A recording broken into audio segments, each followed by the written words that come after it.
stream.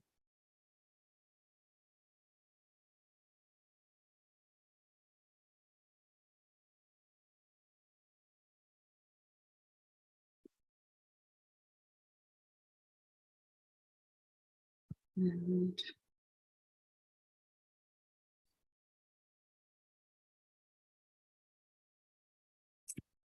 good morning. Good morning. It's Poonam. Yes, hi Poonam. So we are going to go live so you can have the video and Yes. Yeah, thank you so much for joining us. So I'm sharing for everyone the live videos. So the live Zoom link, so you can share that on Facebook and social media so people can join. I'm just going to do that as well at my end.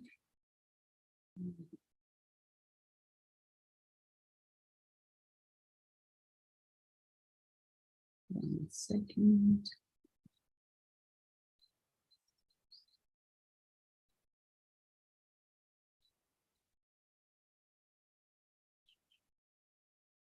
Okay.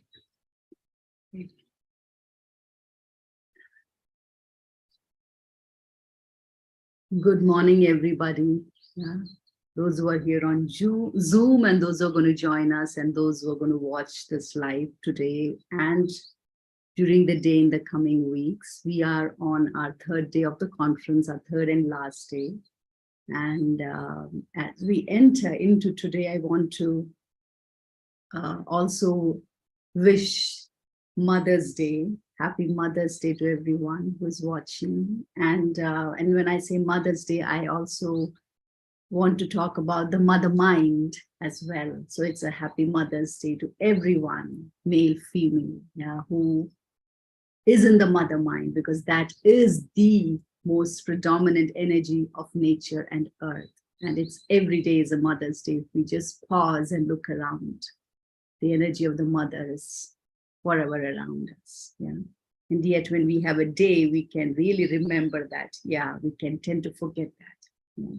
And on this on this Mother's Day, I'm very honored to begin our morning segment of learning and growing with an elder, with Dr. Darcia Narvaez. And our theme is returning to Indigenous knowing and original practices. And this is very much, which is so precious because we come from a land which is also has one of the oldest civilizations on earth. And in the recent decades, there has been this movement of development and becoming more and more modern. And this, I hope that what we bring here today, the conversations and Dr. Narvaez's research, can see that how, as we move towards modern, how can we integrate and not lose the ancient, time-tested knowing and practices that have supported us to survive as a civilization in India, So, and before we start, as we did yesterday as well, just to remember the land, the lineage of the land, the people, the ancestors, wherever you come from, remembering those of the land, and the people, the species, everything, insects and animals and birds and the trees and the rocks and the stones, just taking a moment.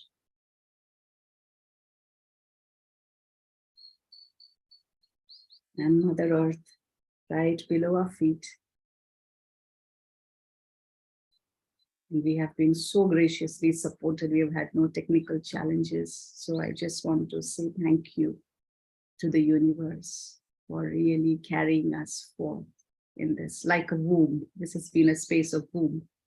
So before I begin, I want to introduce Dr. Darcia Narvaez. And I came upon her work, before I have to say that, when I attended Wisdom of Trauma in 2020, May, with Dr. Gabor Mate. So he really brought her work into our, in that 3-4 day training about evolved nest and early child development in hunter-gatherer communities, and Dr. Darcia's research. Yeah, so Dr. Darcia Narvaez is Professor Emerita of Psychology at the University of Notre Dame, USA, Fellow of the American Psychological Association, the Association for Psychological Science, the American Educational Research Association, and the American Association for the Advancement of Science. And born in Minnesota, she grew up living around the world as a bilingual, bicultural, Puerto Rican, German American, but calls the earth her home. Her earlier careers include professional musician, business owner, classroom music teacher, classroom Spanish teacher, seminarian, among other things. In her academic career, she employs a lifespan interdisciplinary approach to studying evolved morality, child development, and human flourishing, integrating anthropology, neuroscience, clinical development, evolutionary, and educational sciences. Her blogs for Psychology Today are archived at Moral Landscapes, so we will share these links. She hosts Evolved Nest and is the president of kindredworld.org. So, and she has numerous publications, including books such as Indigenous Sustainable Wisdom, First Nation Know-How for Global Flourishing, and the 2022 Restoring the Kinship Worldview, Indigenous Voices Introduce 28 Precepts for Rebalancing Life on Planet Earth, and her forthcoming book, which we will also be engage in talking about, is The Evolved Nest, Nature's Way of Raising Children and Creating Connected Communities. And her recent book, Neurobiology and the Development of Human Morality, also won the 2015 William James Book Award from the American Psychological Association and the 2017 Expanded Reason Award. And these are all topics that are so close to my heart. And so I am just so honored that, that you chose to be here with us. I know it's quite late at your end as well. Yeah, it's now past 9:30. So thank you so much, Dr. Darcia, for being here. I'm just going to post the website and things like that here so people can take a look at it. And we are going to be showing, we're going to be showing a video as well, and I have posted the link on the chat as well. Yeah. So, yeah. Very good. So thank you so much for inviting me to this marvelous conference. It's amazing what you're doing. It's just what we need to do all over the world, every day almost, right? To come together and honor mothers and develop the mother mind. Yeah. And so we will start by showing the documentary, right? And I have to really say thank you so much for making this documentary. It's very profound. Yeah, watching that. Do you want to say a little before we show about this documentary? Sure. It's coming from the heart, and it's trying to help people realize that the way we are fostering, raising children today in the modern sense, the industrialized nation sense, is not helpful.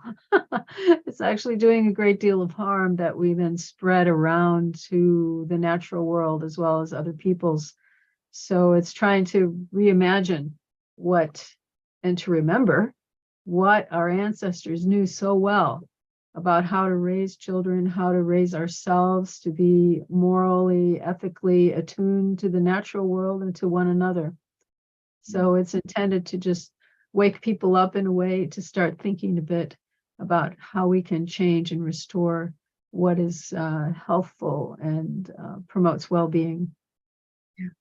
So we'll begin by watching that, right? So we can start by watching that.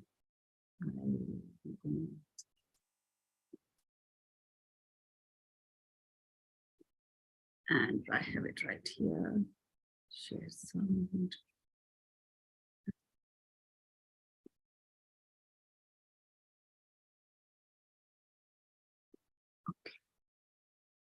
So we'll take a moment to watch the this short documentary on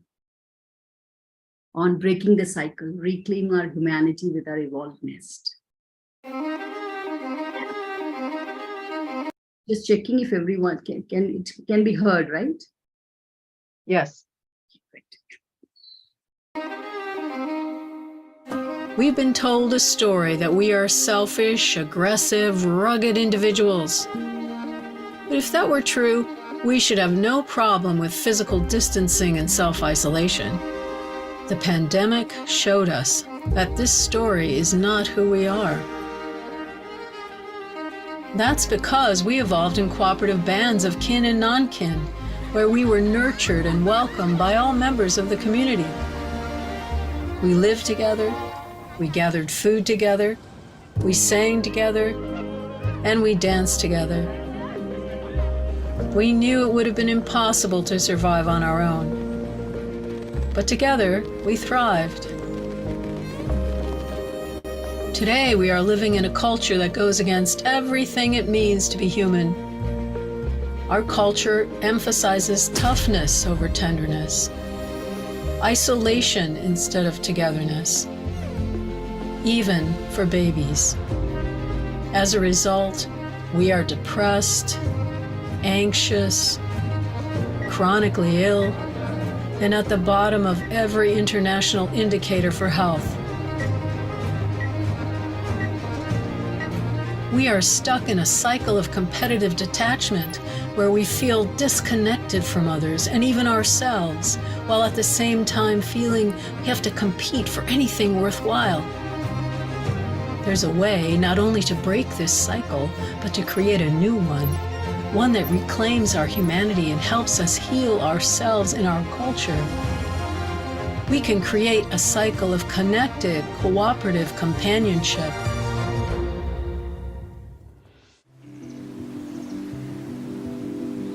For most of our existence, we have created culture from the bottom up, from the way we raise children, and from the top down, from the stories we told one another.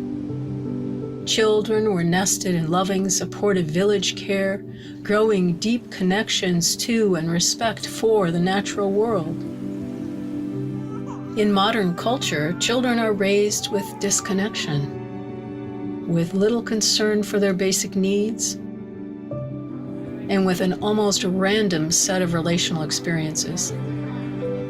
They still hear stories conveyed by various media, but they are full of put-downs, egoism, and violence. Babies require an external womb experience to grow and connect with others.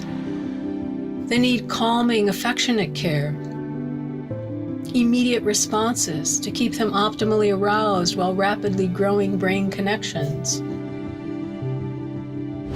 Without this early care, without meeting our millions-year-old biological needs for our evolved nest, babies learn a pattern of disconnection from the self, from others, and from the world, manifesting in self-protective mindsets and irritation with people from different backgrounds or with different ideas. We withdraw from social life because it's just too painful, triggering the traumas we experienced early on in life. We constantly seek to fill a void we were never biologically intended to experience. The good news is that it's possible to break this cycle of competitive detachment and restore the cycles of connected, cooperative companionship. We can learn what our basic needs are and find ways to help everyone get them met. We can take steps that open our minds and hearts and build empathy towards others who are different from us. We can become aware and careful about where we put our greatest asset, our attention. We can build attachment to the natural world by immersing ourselves in its beauty and developing our connection with its aliveness. Cultures can and do change. It begins with each one of us realizing our inherent nature to be empathic, flexible, and sovereign beings, followed by taking steps to heal and restore our core nature.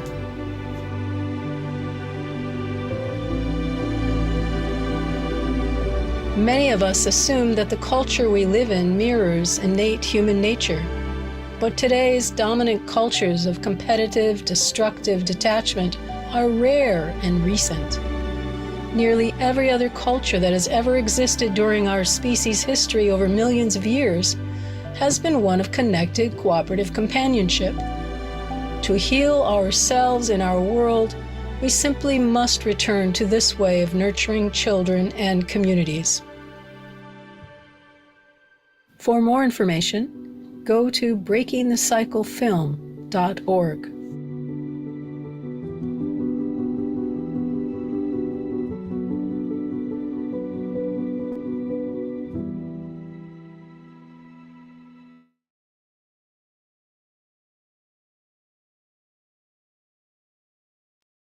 Every time I watch, I tear up. It's Me too.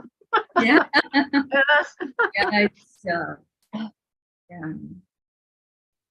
yeah, yeah. Thank you so much for making to capture that is not easy.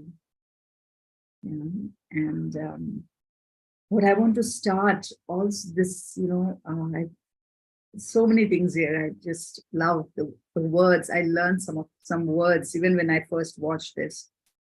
What I wanted to start with is you say towards the end, restoring our core nature, and on my land, I have learned that human beings' core nature is compassion, but I learned that, I was told that, but I never, you don't see that. You go to school, you're told these things, but then it's always in conflict. And when I went to US even more, there's a whole different narrative, so I want to kind of invite you, maybe we begin from there. What is the core, what is the core nature of being human, our most. Yes, what we see in the societies that provide the evolved nest, which is species normal for 2 million years. It's only the last few thousand years that it's degraded, and especially the last 200 years, perhaps. And in those societies that provide the nest, we can see how they thrive, how they're so attuned to the other, and they're able to read the emotions and needs of the other and want to provide for them and enhance their well-being. And so there's this flow of beingness and joy just being together. And those capacities are lost or underdeveloped when you don't provide the nest because of how the brain develops in early life. And I can say more if I show my slides. So our core nature really is about cooperation. We know that from some studies that show that parents who are attuned to their young children and mutually kind of negotiate life together, they have kids who are very cooperative naturally, that fit in, that are socially skilled, all these things that we think are kind of separable parts. But to be a whole human being, your emotions are honest, and you can pick up the signals from your environment, the natural world, from people, and your action capacities to get along are there, and you're highly skilled, and it all flows together. And we've so much lost that people have to use their intellect, their thinking mind to think about how they should act, follow a script, or, be told what to do because they've lost all this integration.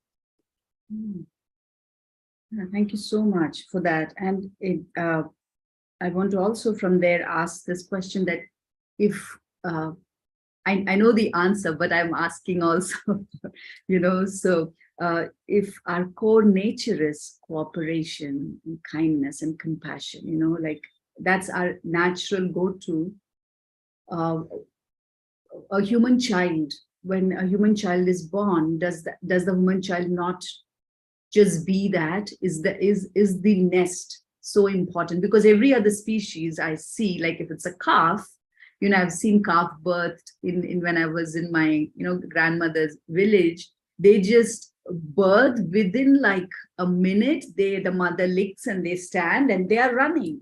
They are ready. They know now. They know. And I've seen that with puppies and kittens. Within few days they are the cat. But is it not so for with the human child? Though we are saying the core nature, how does that, a baby, as soon as it's born, doesn't it just become, that's my question. Such a good question. Yes.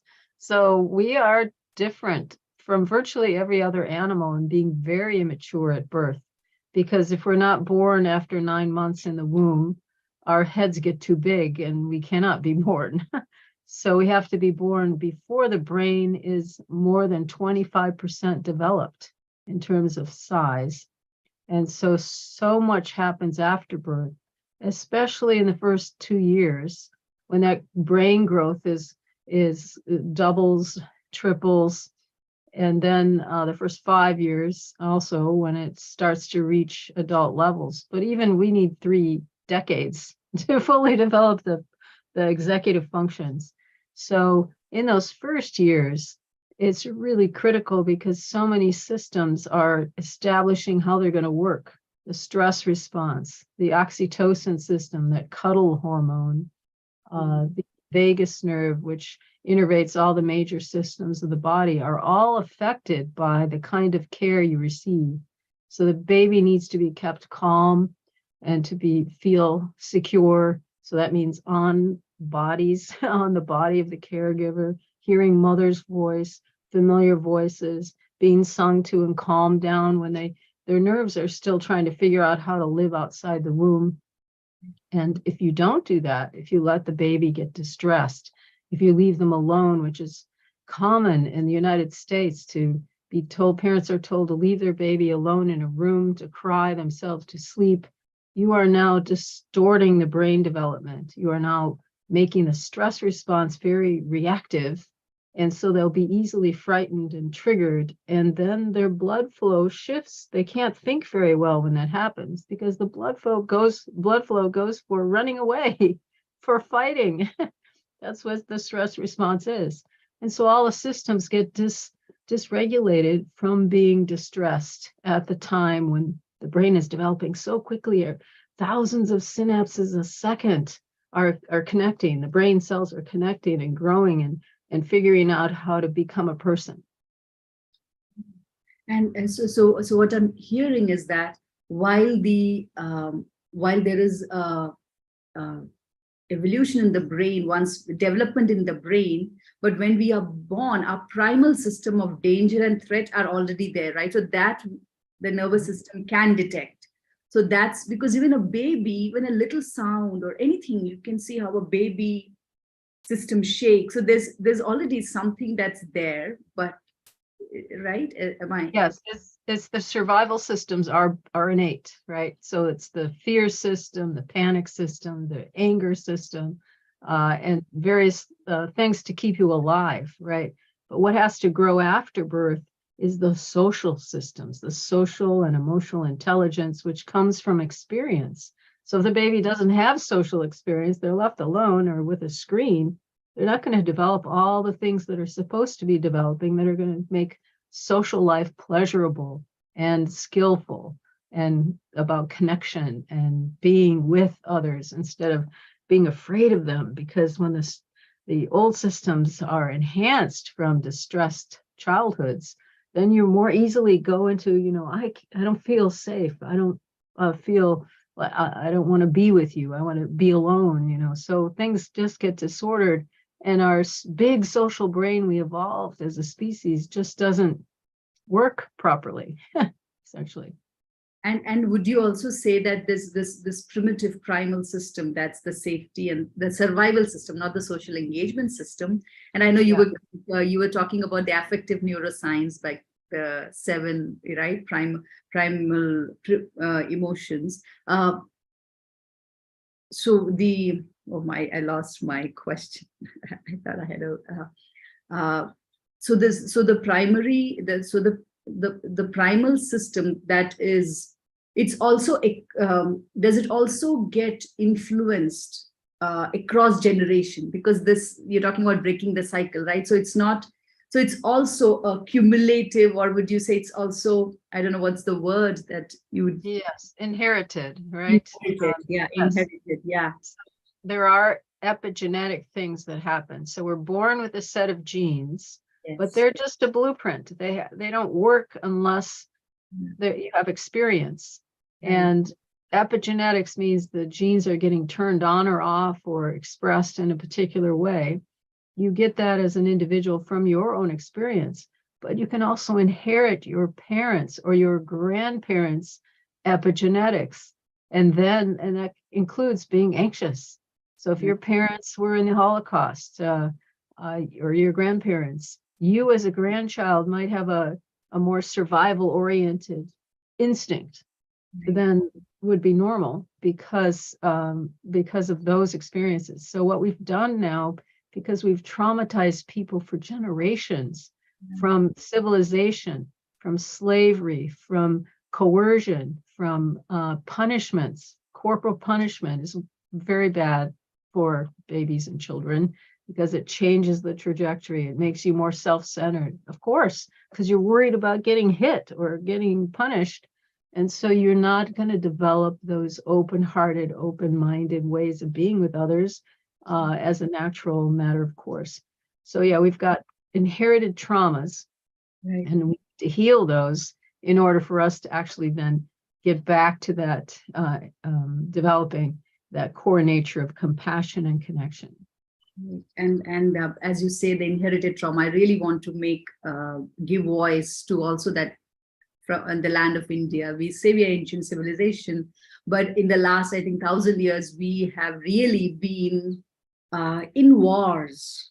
I mean, battles fought between people, lands, and it's been constant conquest and rulers. And so in a way, our system, that the niceness and the fawn system, I feel in the Indian nervous system is very active, being this nice, really nice, adaptable, survival person. Wherever we go, you put us in the most craziest place, we will learn to survive and create and do the best with the least resources. Something is there very much part of the Indian, so I just, but that doesn't really mean we have really are going into the knowing or the social engagement system, which requires us to be vulnerable, and so it's such a, I want to kind of just voice and name that, because I always feel that with the country with such a huge population, either I meet the survival system. Most of the time I meet the survival system. It's difficult to build such a sense of,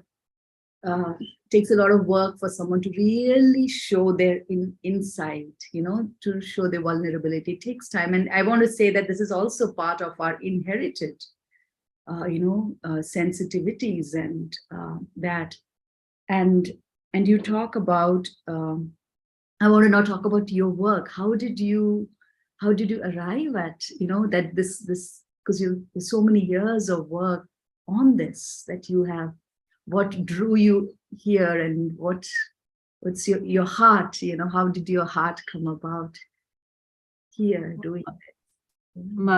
My earliest memory is of a child being unjustly punished, and I could not understand that. And it was because of what I did, just asking for something. And so that was stuck with me forever.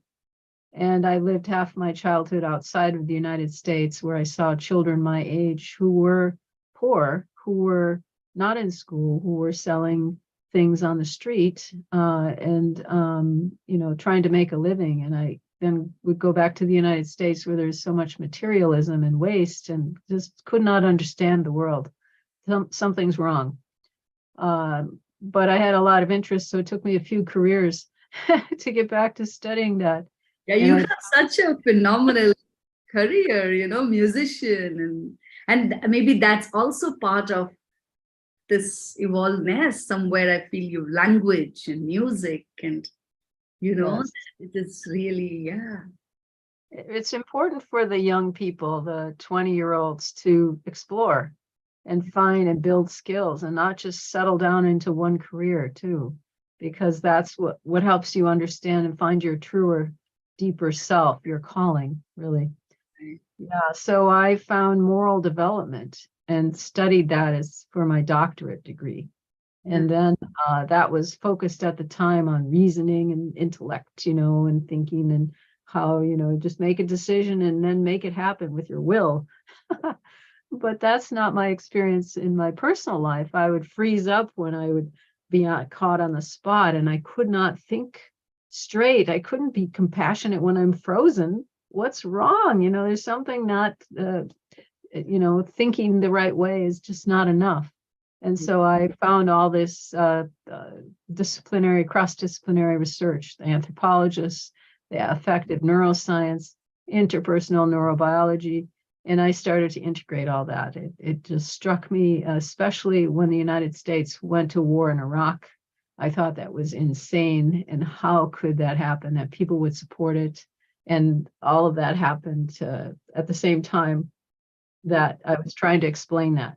And so my explanation is the underdevelopment of the social engagement system, the enhancement of the survival systems, and the focus on intellect instead of the holistic brain. The right hemisphere is where our heart is, our compassion, our ability for higher consciousness, to feel in our bodies. It's all that gets undermined when early life is stressful. Thank you. Yeah. I want to go a little deeper into the word that you spoke about, moral, morality, because it's used in so many different ways. Like, that word, we literally have a word here in India, we call it moral policing, we have, because, things like intimacy, or there's so many things that, outside, if a boy and girl are, in US or in other parts of the world, you see intimacy so much outside. It's so much part, but in India, you will not see that kind of, intimacy outside. And when people are, you see people like that, there will be people who will be like, you cannot, do that. In my building, I know people say they in the flats, they have things like couples should not come on the balcony and, hold hands or kiss. I know it will sound for you crazy, but it is. So that's called, we have a term for it. We call it moral policing. So we are applying morality in a way that's very different from the way that you're talking about, right? Yeah. So to talk, tell us a little bit about this. Yeah. So the way I talk about morality, the way I envision it is, it's really about virtue, and it's about coordinating your heart, your gut, your action capacities, and your intellect, your mind, your thinking mind is all coordinated to be in the moment, enhancing the other. So enhancing the well-being of the person, people, the tree, the animals, so that you are a beacon of divine energy that's, it's love, a loving presence that you are able to convey to others. So for me, that's morality. So how are you enhancing others? And we can each practice in different ways to get back into the present moment, into our bodies now, into calming ourselves, into connecting to others, and realizing that we are all united, we are all one, a common self. And that's the kind of way I talk about morality. Yeah. And tell us maybe also a little bit about, now we can also move into the evolved nest, and the core of your work, Indigenous. And I want to also mention the timeline, when you showed the timeline, and you showed about how the competitive, cultures, the 10,000 years. Yeah. And it's very interesting, because in India, when we talk about our culture, I often hear people talk about 10,000 years, and I like some of our old scriptures, some of the stories, it's myth, and it also has reflections of real incidents that could have happened. but they are all within that timeline, but they all have wars. So nothing is bereft of war. There's war, and there is justification for the killing and annihilation of the other. It's already there, and some of these are also called golden eras. But I always feel that's not. If there's no justification for killing another, because we don't. A lion doesn't need that, because that's part of its biological neurosystem, that it'll die if it doesn't do that. But we have a different system. So this 10,000 is, so in a way that we don't know beyond that. Even on our land, we don't have, at least I don't know of that old culture here. So in a way that, yeah, so I just want to kind of voice that, because I never, just that the primitive old systems, we really have to go into in India to see that. We have to really go into the tribes and the earth people. That's where we see these old cultures who have not got, who have not been ruled by somebody, but they have been able to stay in their little hunter-gatherer, tribes and communities. They have the old way of living. I just want to kind of name that. Yeah, Yes. and tell us about the ancient or the original way of life that you have seen, and how have you researched that, and just for people to also know. Right. So our 95 to 99%, depending on how you count it, of our species existence has been in small band hunter-gatherer groups. These are nomadic foragers with very little possessions, and their immediate return economies, meaning they use what they gather or hunt pretty much right away. They don't hoard anything. They don't accumulate things. They don't have any hierarchy. They don't have war, because there's nothing to fight about.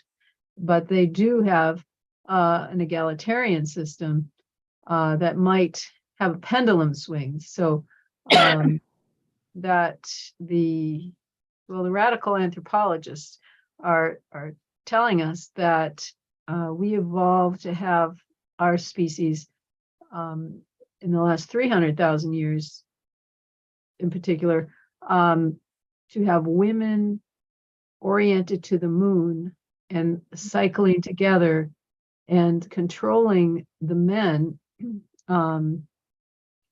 through, because our brains are so big, children need a lot of meat. They need a lot of calories. And so meat eating was the way to get that. And the women would then control the men's access to sexuality. They couldn't, there was like a sex strike until the full moon, and then they had to come with meat. And then there was sexual relations. But this was a way to control the alpha males, who otherwise would just, do whatever they wanted, and not provide for the young. So there's something about that. And there's a pendulum swing between the sexes. So the women have control and this period, and then the men say, oh, but we, and so there's documentation in Central Africa of these groups who have these kind of dramatic, playful ways of, showing solidarity by the women and then solidarity by the men. And it goes back and forth. So it's not a static egalitarianism, it's a dynamic egalitarianism, and much more socio-sensual than modern world is comfortable with, because the full embodiment means that you are connected in a physical way with others, and touching a lot and such, and it really tunes you up to being part of the natural world as well. So yeah, the how to talk about all that is kind of new to me. So Yeah. but anyway, our hunter-gatherers, nomadic foragers then are really very strongly egalitarian. They don't abide people with a big ego. So if a hunter gets a big animal, for example, the other hunters will tease that person and say, oh, wow, it's so small. We should go find a rabbit. It would be bigger, or something, some other, and trying to make him laugh. because that deflates the ego that's filling up with pride. And when they're asked, why do you do that? Why do you tease them so much? And they say, oh, if we didn't do that, he'd be very dangerous. So you can see now in our planetary globalization, we have a lot of big egos running the world, and they think they know better than the rest of us, right? And they want to hoard. And so we didn't take the lessons from our ancestors and apply them in the modern world, and we should do that. Yeah. I mean, many things that you said are like, it's something about the women and the men, and that movement. We were in the last 2 days, we had some guests. We had Dr. Judy Grant, whose whole research has been on how menstruation created the world. Yes. Yeah, so she was there, and yesterday Vicky Noble was here, and she was also talking about this women at the how the center, and how in the old world she was the shaman, she was the one, and that was also a word she found. She was also the housewife. The word housewife had some connotation to that in the old culture. Wow. Yeah, that was very fascinating for, so many who were here, that, wow, she said that also was an old word associated with shaman and, women doing all this. And also, so the home and nature all was kind of a domain. And so it's an interesting that, so you're saying this connection in the old systems about, and we also had this question about how do we bring this balance of men and women.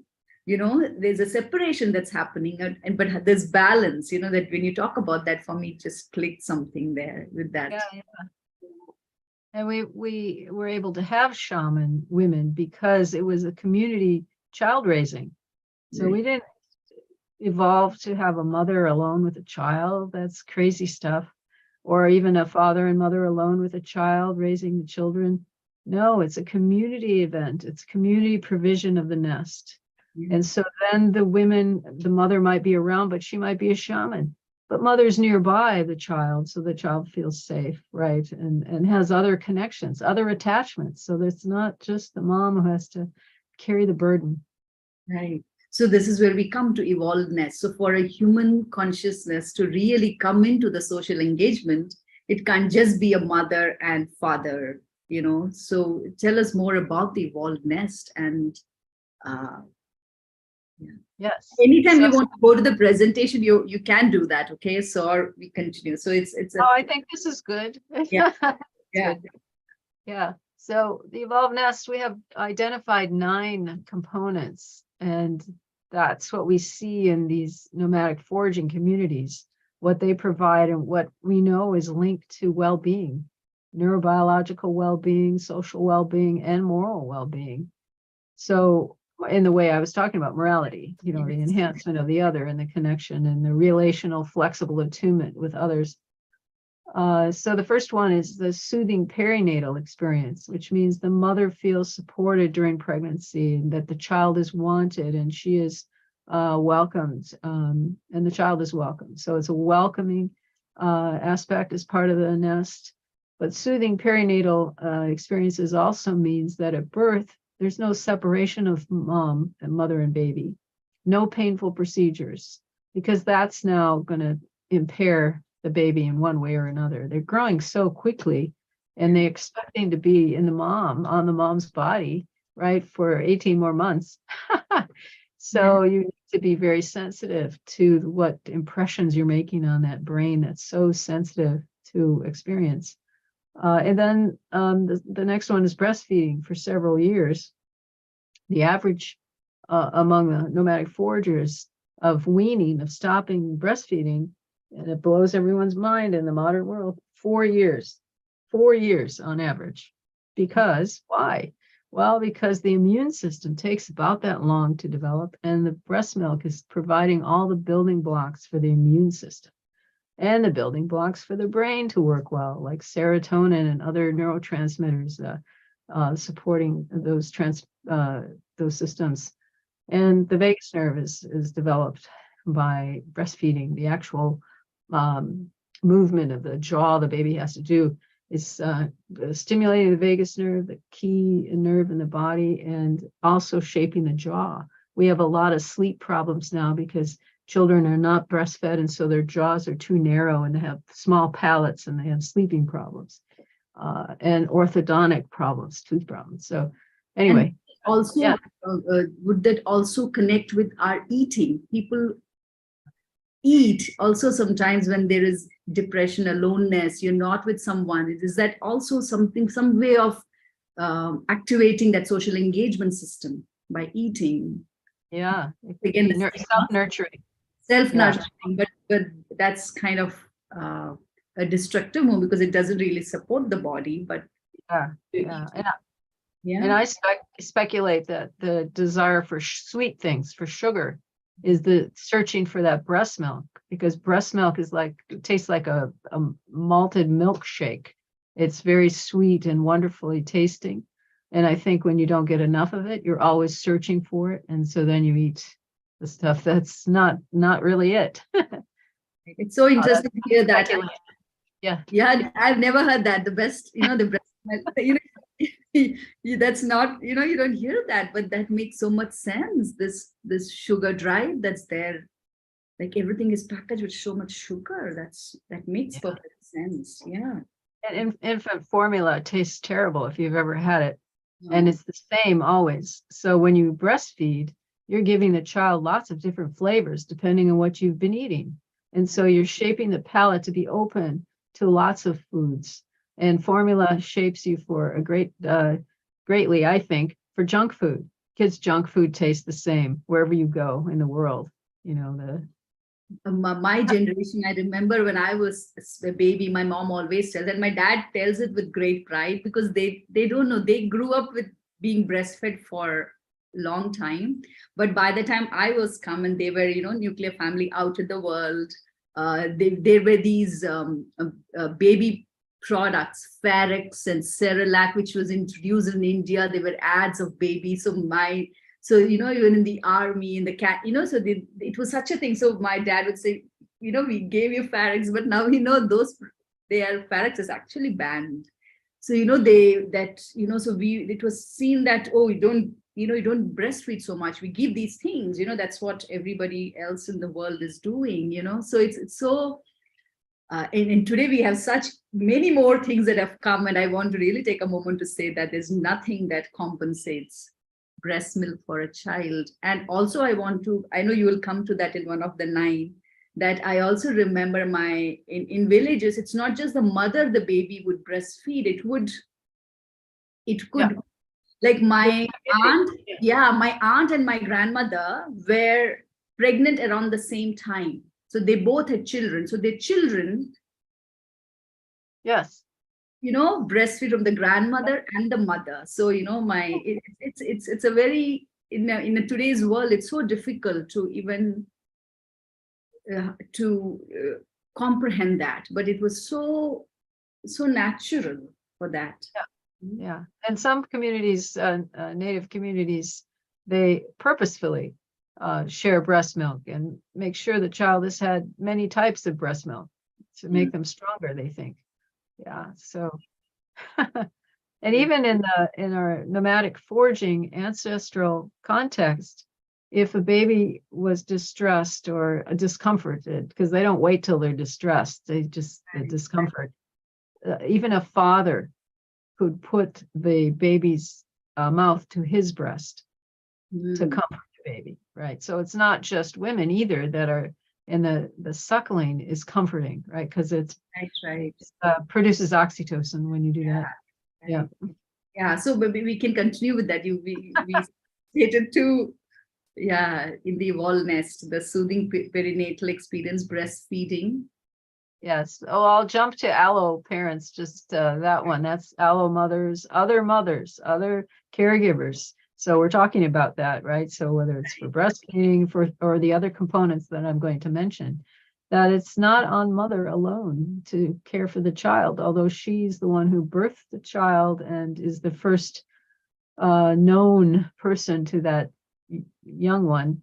and her smell, her voice is so comforting to the child. So she needs to be nearby, but she doesn't have to be the one holding the baby, right? It's and over time, the child has so many different attachments that they don't have to be next to mother to feel safe, you know.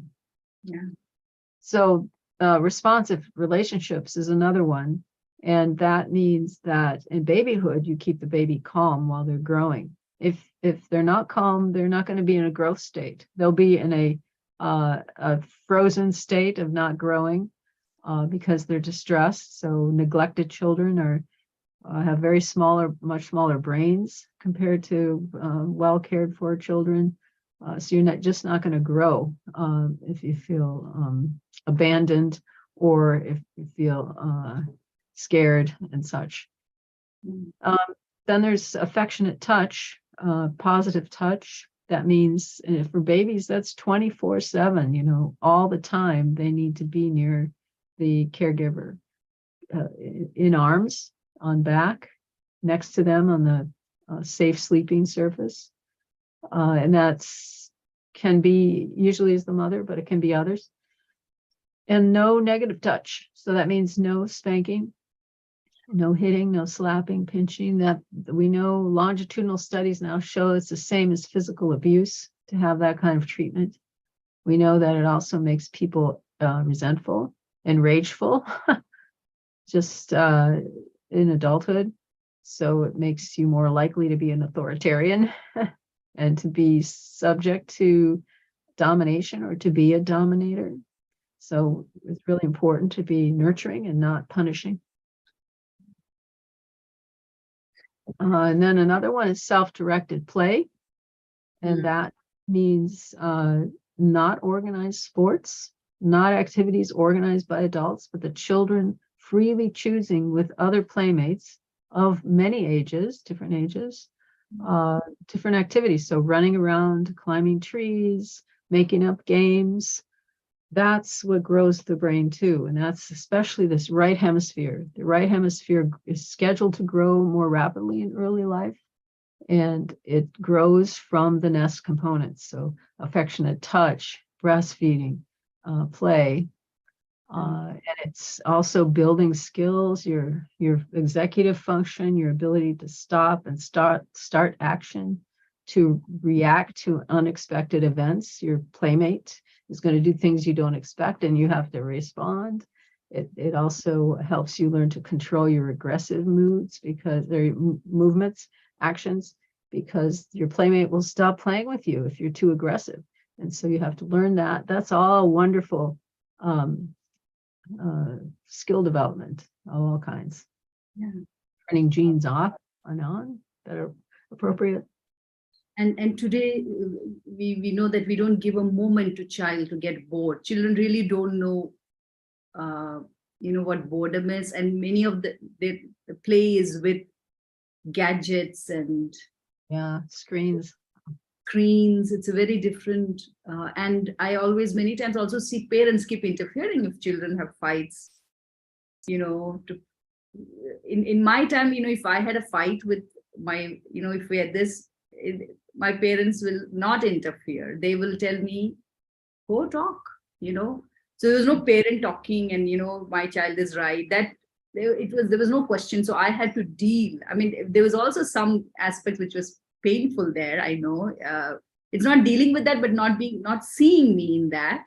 But in my, that regulation did not happen. But I'm glad that they did not interfere, because that would have shifted my entire social system in such. And I see that I live in an apartment community where I see, parents protect my child. And then another child, is that becomes wrong. So when you're saying self-directed play, you're saying the giving children the space to deal with that. And if the child has sadness or, become angry, my friend was angry, to just hold that child or, to let the child regulate without making the child or the other child wrong, right? Is that something am I understanding it right here? Yeah, and in nomadic foraging communities, they wouldn't tolerate cruelty, and they wouldn't tolerate aggression. So they would interfere, I think, but they interfere with playfulness. So for Right. two-year-old doesn't have empathy very much and can't take perspectives yet. They're still, the perception is they're still growing into being a human being. So you don't punish them for, coming at you with a stick. No, you play with them. You make it, funny, and you redirect their attention in a way that doesn't undermine their motivation. Because if you punish them when they're trying to learn, and touching everything, you're now undermining their motivation to learn long term. Yeah. It's such a skill. I mean, being a parent is such a responsibility. It is, and we've forgotten how to do it. Yeah. God. It's like a bigger job than any CEO or VP or president or prime minister can do. I feel it's even bigger job. Yeah. But we need to, that reminds me, I have a suggestion for a policy, and that is to bring babies into every boardroom, every congressional meeting. There should be a baby everywhere. You know why? Is because when there's a baby present, your testosterone goes down and your empathy goes up, as long as your body's working properly. Yeah. So then you don't have all this males together just getting more and more rivalry and taking more and more risks to win. That's crazy stuff, right? Instead, they should have the baby there, and this is going to affect the baby's life. All right, we'll be calmer, we'll be more sane. That's fantastic. Just you say baby, and you can already feel the at least I can feel the oxytocin and the joy of just imagining a baby being in the space. Yeah. And I think has touched a lot of folks. People love that proposal. I think it's a great policy. Yeah, we have. Yeah, we have. It's raining here suddenly. Yeah, that's wonderful. Yeah. So another one, number 8, I think, is nature immersion and nature connection. So we are members of the Earth community, and in the modern society, we forgot that often because we spend so much time inside of 4 walls, in front of screens, and away from the natural world. And so we don't develop what I call receptive intelligence to the communications and the living beings of the animals, plants, winds, waterways, mountains that are there, that our nomadic foraging cousins, our ancestral cousins, they feel and sense and treat a sentient earth.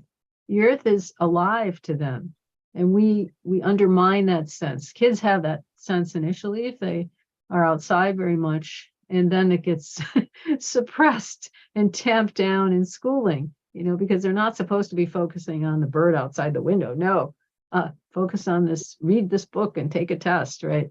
As if that's what it means to be human. So we kind of messed it up, because schooling helps you keep the system going, the system that's destroying the planet, really. So it's a system where it's all about money and having a job to make money. But who decided that? That's the last 10,000 years of civilization controlling people's lives instead of letting them live wherever they're born, grow some vegetables, be creative, connect with your neighbors, do fun activities together. Why isn't that enough? I mean, we've changed our desires by making babies so insecure, they have to, and if they're smart, they become the leaders of the world, but they're so anxious. They have to have more. They have to have more control, more stuff, more, power, more fame, whatever, because they're not okay in themselves. You didn't raise them to be okay and feeling deeply connected here and now, wherever they are, to the universe, to the cosmos. That's part of the evolved nest, is having a sense of connection to the cosmos. That's why you do vision quests. You go out and connect to nature on your own as a young child. Our Restoring the Kinship worldview, the first chapter is about doing that with children. That's Native peoples would send out a 4-year-old, a 6-year-old out. Go find a this object, a particular stone or something, and let the spirits help you find it. So they start to, or they keep that awareness of other realms alive and growing and nurture it through childhood. And instead, in the modern world, we suppress and slap it down and, make everyone miserable, essentially, because that's where we end up. And have you seen in your study with the Indigenous that this going and foraging and sending out was done for both boys and girls alike? Yes. Now, girls, for adolescents, girls have their menstruation come, and that's a transformative time that's traditionally honored, and it got twisted with patriarchy into being something dirty or whatever, polluting, right? But actually, it's the power. That's a great power in the nomadic foraging community. A woman who's menstruating, you have to be careful because the animals know it. And so the hunter doesn't want to take the smell of the woman menstruating out hunting, because then they won't get the animal. They won't be able to be successful. So there's a magical quality to menstruation that our ancestors knew, that we have twisted all around. But girls have that nice transition to adulthood when it's respected and honored. Boys need something too, and so the vision quests tend to be in the Native American communities be more common, I think, with boys, where they, once they're ready, the adults think they're ready, they go and they're out in the wilderness for 3 days without eating, and trying to have a vision and find their connection to the universe, the cosmos. And maybe you have to do it more than once. Yeah. Then the last one is healing practices, to have routine, regular healing practices. The San Bushmen, the San peoples in the Central and Southern Africa, they've been around for over 150,000 years. And when they're asked, how often do you have healing practices? Oh, at least once a week, sometimes every day, if there's grieving to be done. And so healing practices are dancing, drumming, trance experiences, healing, hands-on healing of healers in the community, singing together, that kind of thing. And so I think we all need that every day now, because we have so much to grieve about in this time period. And there's also a different kind of play, right? It's again that sense of the ventral vagal and the calming of the dorsal, some sense of intimacy, and and it's communal. You do it together, ideally, but individuals can do things to heal themselves too. But something that I remembered when you're talking about nature immersion, which I think you would love to know, that is I had in the old, I know this about Kerala, I don't know about other parts. In the old system, in the when the baby is born, I'm talking about the matrilineal, some of the matrilineal communities, where the child and the mother and everyone, they were in the house, they never saw light. So, and they were very protected. So they were in this cocoon for almost 27. So from the day the child was born to the next moon, when the same constellation, when it comes, till then, the access to the mother and child is in this room where it is dark curtains, it's, they are taken care of, everyone, the women have access, only the close male members have access, others are not really allowed, and everyone gives the family this. And when I say family, it was not father, it was like this, the family, some families had more than 100 people, so it was like these so it's when they say a family, it's a lineage.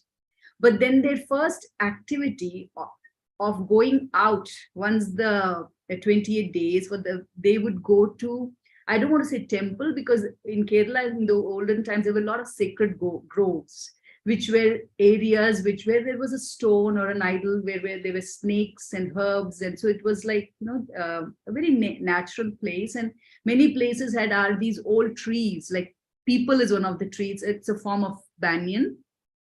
And people leaves have this, where the leaves continuously flutter. So they create a frequency, and they say it's a murmuring frequency. And I think now it must be really very good for the vagus nerve.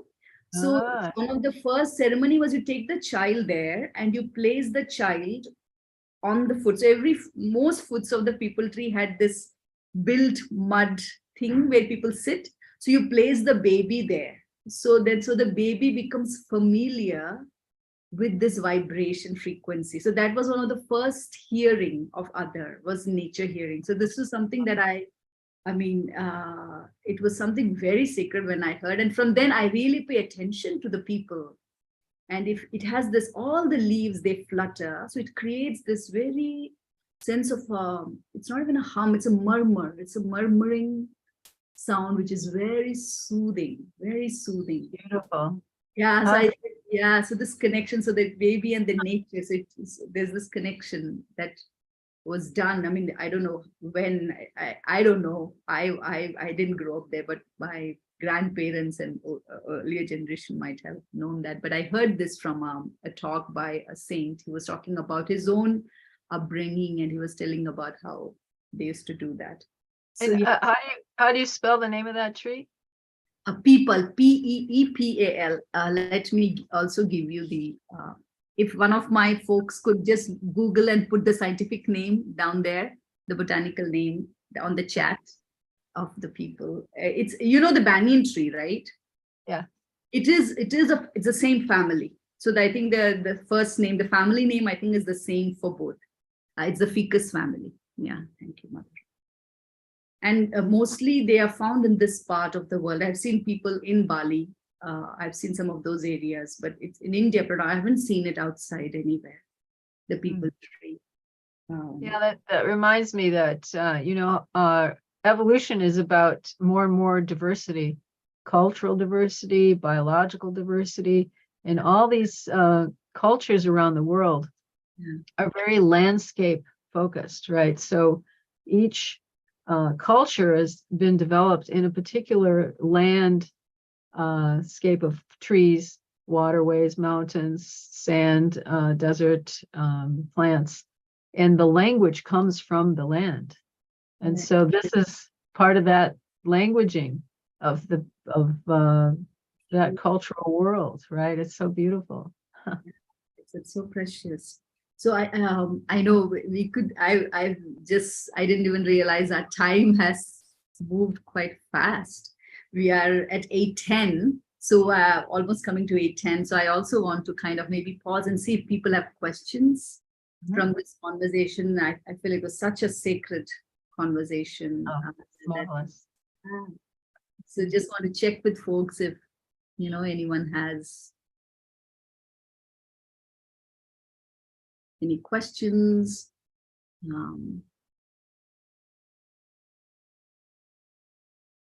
That anyone wishes to ask? I have a question. I think. Kapali? Yes, that's me. Okay, I'm just going to bring it in. Okay, yeah. The whole culture of competition, which is 10,000 years old, is what you mentioned, right? And I think at that point in time, Rekha also brought in the fact that most of the written knowledge that we know in our culture is actually within that time frame. So this is something that my sister actually challenged me to, and she is like, is it also possible that we are creating a new culture and our bodies and systems are adjusting to it? Could that be a possibility as well? Well, my response to her was anything that that comes in the way of my experiences of this creation as blissful, whole, and anchored in me is going to be my choice, right? Anything that challenges is not, was my response. But I just wanted to hear from you because that also is a logical way of thinking. Good question. There is a biologist, Umberto Maturana, was Chilean, who suggested, his argument was that we evolved a biology of love to be Homo sapiens amans, which is about love. And we need the loving, essentially, nest, he didn't call it that, to grow properly. And we need to feel love throughout life or we get unwell. Now, he said, but recently we have been not providing that biology of love. And it seems like we are creating instead a different species. So the Homo sapiens aggressans, which would be aggressive version, or Homo sapiens arrogans, the arrogant species. So he actually thought, yes, it's possible that we are shifting our evolution. There's also a recent book by John Gowdy called Ultra Social, and he proposes that we've become like ants and termites with capitalism, essentially, the economic paradigms we've been immersed in for a while.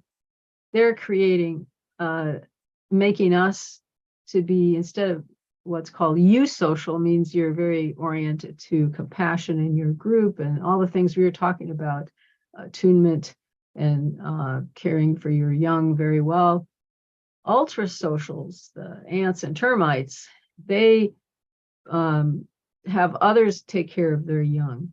They are aggressive and they take over and they want to dominate, and they're doing, they're as many ants weigh the same as the number of humans on the planet. There's so many ants, quadrillions, I don't know.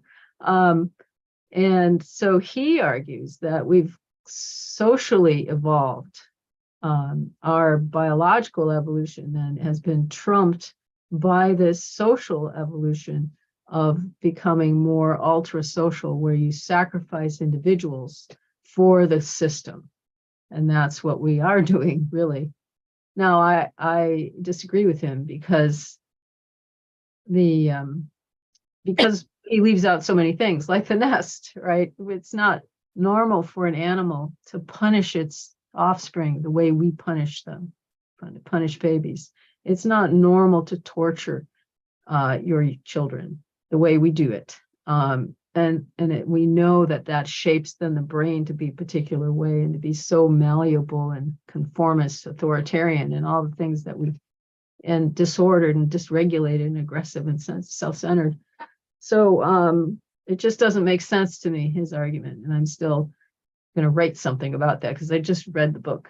But I think that is a concern. Are we becoming something else? But we're not going to last very long because the planet is being destroyed under our feet by the way we are treating it. So our species is not going to last unless we change. And that's why my passion for helping people realize that we don't have to be on this path. This is not our heritage. This is not doesn't help us flourish, doesn't help anybody flourish. Maybe the billionaires, but I don't think the billionaires are happy either, right? Because they're always feeling like they need more. So I think we're all suffering. We don't have to be this way. And I'm trying to help people reimagine. I have another movie coming, being finished now, called Reimagining Humanity, and trying to get people to realize we have other options. Thank you.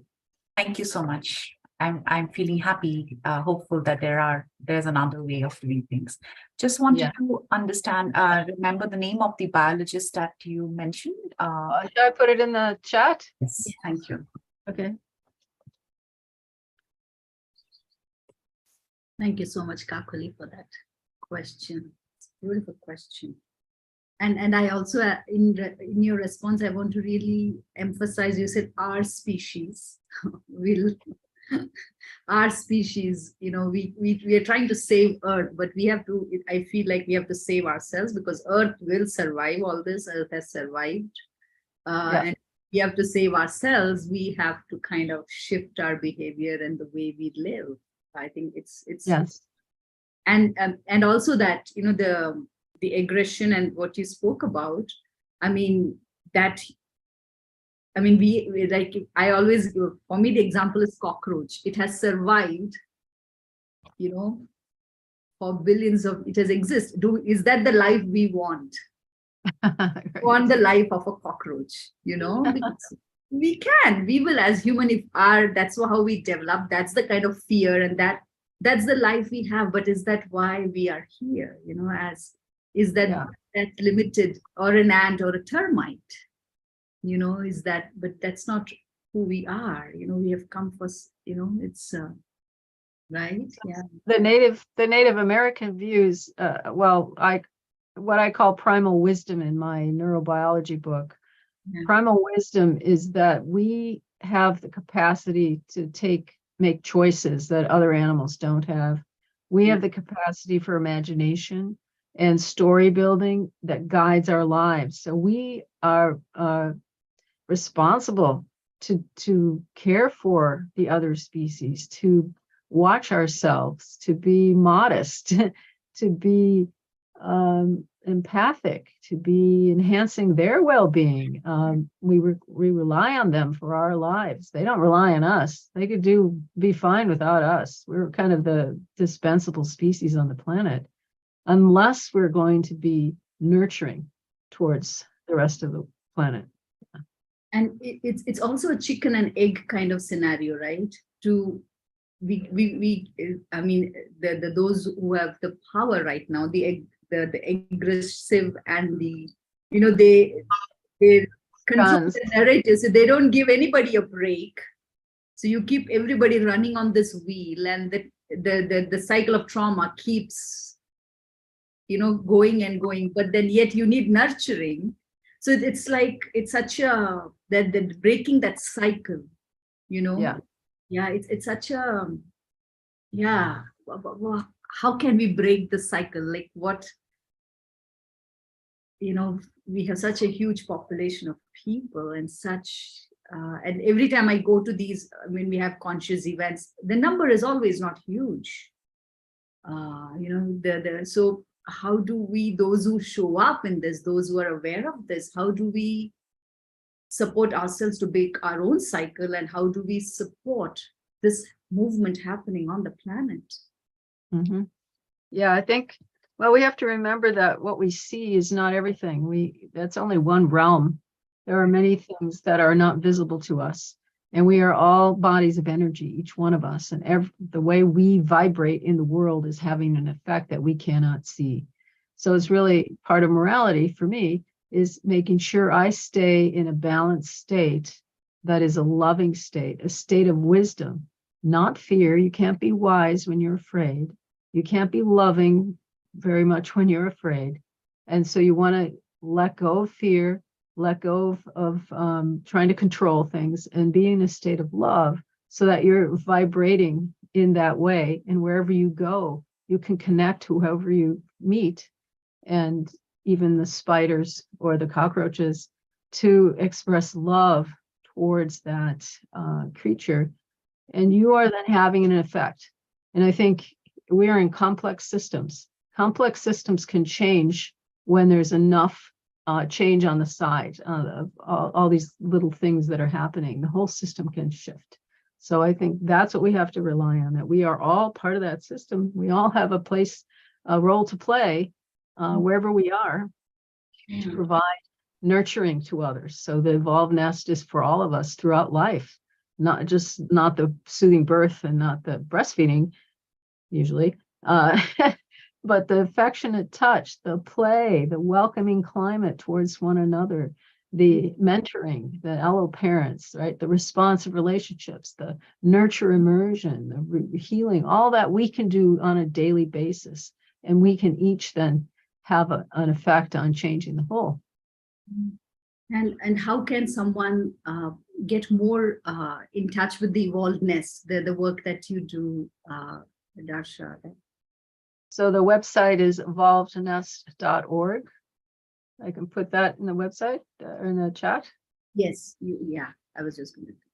I'm just seeing if there are any other questions. I got it. Yeah, and I have my own website with more academic things at the University of Notre Dame, and I'll just put my other website and our new books. If you go to Amazon, you'll see the books. The new one coming out in August is Evolved Nest, The Evolved Nest. And yeah, could you speak a little bit about that new book? Yeah. Yeah. Yeah, so it's co-authored with Gay Bradshaw, who's an animal specialist. She's is the director of a center that rescues distressed animals, so and heals them or hospices them as they die. So that means rabbits and turtles and deer and other animals in Oregon, United States. So she and I wrote this book together, and each chapter is on a different animal and their nest and one aspect of the evolved nest. So there's breastfeeding, and we use sperm whales for that chapter. For touch, it's parrots. For play, it's beavers. For well, it's all nature immersion, right? And let's see, for welcoming birth, it is well, alloparents, excuse me, it's elephants. So there's a different animal for each aspect of the nest, and we end with wolves, one of my other spirit animals, because they're morally committed to their children. And that's what we have to remember now to do again, to return to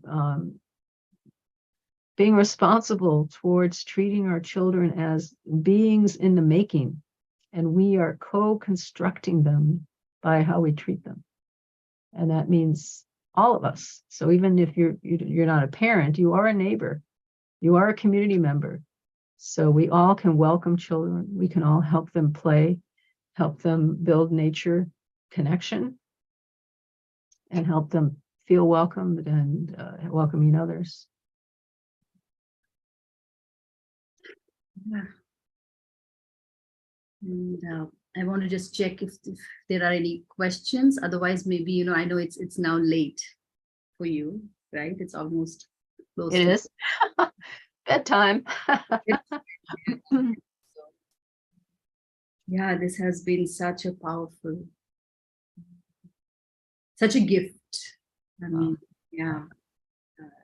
So wonderful to talk with you. Same here. Every word, I just so resonate and so connect so deep. And even though I never met you, the minute I saw your website, I saw that there was this that, I just loved your work. And as I hear you speak, I realize that it's like it's in my cells. I can it's like it's not even resonate. It's just, I love the work you're doing, and and we really, I know that as part of my work, I will keep talking about this, the work that you are doing, and Thank you. yeah, and my own in many of our old work, there is the evolved nest. In many of our scripture, there is this old ways, which is also created. It's not the hunter-gatherer, but if I look at the Vedic system, which is a much more evolved system, it has a very nuanced, like Ayurveda, which is again very refined. It is very much built around this evolved system. How do we create this evolved system? And and for people also to understand. But again, it also, because of a trauma, people don't do their personal work. It's again the ego. Many things can seep in there. Then we lose our indigenous old. Yeah, so I feel like this is a great conversation to bridge the old and the new, through the work that you are doing and the research and what you are doing. So I think wherever we are in the world, we can reach and find our indigenous wisdom there or from our ancestors and bring it forward and integrate it in our lives. So it's not just out there somewhere, it's here. We have it.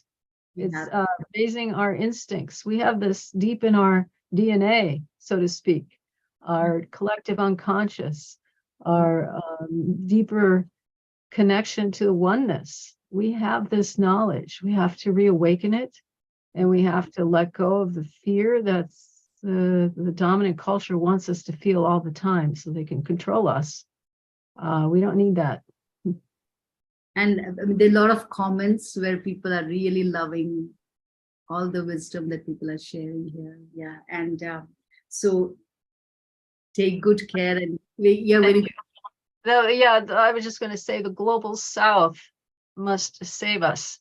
The global South has so much wisdom, and the traditions. I mean, you have so many, such valuable, beautiful wisdom that your country has, other countries have, the indigenous people of the world have. We have to honor them and support them wherever they are. Because they are holding what is the key to our survival as a species and other species too. And if we don't honor them and don't return to our indigenous way of seeing things, I didn't say too much about that. The indigenous worldview is about knowing that you are connected, acting as if you are connected to all, to oneness, to your deeper self, and learning how to do that. It takes practice to get back, but to honor individuality, to not be so categorical, which is so left brain. The Western world is so left brain. It's all about, organizing, categorizing, and, us against them and us against nature and, those people and my people. And it's just crazy. That's what we have to let go of and come back to the sense of being in this together. Yeah, thank you so much. And I think everything you spoke was indigenous practices. So I have not seen so I'm not seeing that, the indigenous wisdom was there from the. Yeah. So thank you so much, Dr. Darcia. And I hope to stay in touch. Yeah. And many blessings for your good health, and you continue to do this work. Yeah. And write more books, and we're looking forward to your book. Yeah. And yes, and let's talk about that sometime if you like. Yes. Yeah. All right. Yeah. Take good care. Have a rest. So much. Yeah. Thank you. Bye-bye.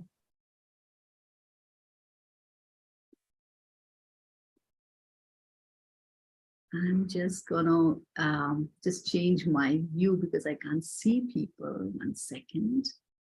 Can everyone come on video so we can just see everyone who is here? Yeah.